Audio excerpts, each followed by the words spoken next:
löytää semmonen työ, mistä tykkää, että maanantait ei tunnu siltä, että menisi töihin. Jep.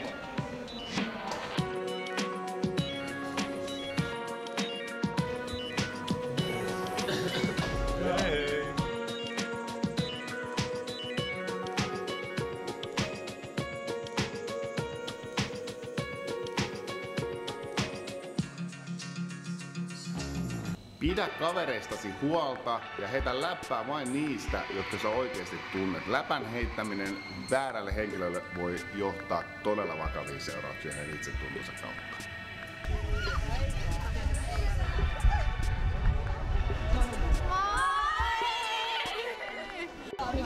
Terveisiä, moi! Moi! Moi! Moi! Elämä on tosi hieno asia, varsinkin kun osaa hymyillä, pysyä positiivisena ja rakastaa kaikkea mitä on.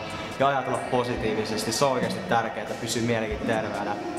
Kaikki on ihania. Hei, munkin puolesta ihan sikana terveisiä. Mä nyt en ole mikään kaikista taiteellisin ihminen, mutta toivottavasti tää kelpaa teille. Siellä on vähän kukkasta ja sydäntä. Kuulemma noin sydämet näyttää joltain. Mutta hei, terveisiä teille kaikille.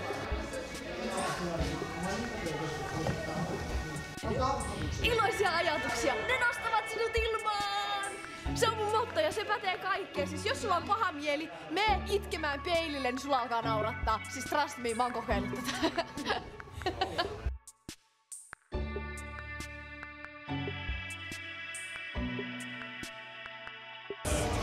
Moi kaikille, mä oon Saara, mä oon täällä Tubeconin backstageilla ja mulla oli vaan semmonen pieni viesti teille, että älkää murehtiko elämän pieniä asioita, vaan nauttikaa niistä pienistä asioista.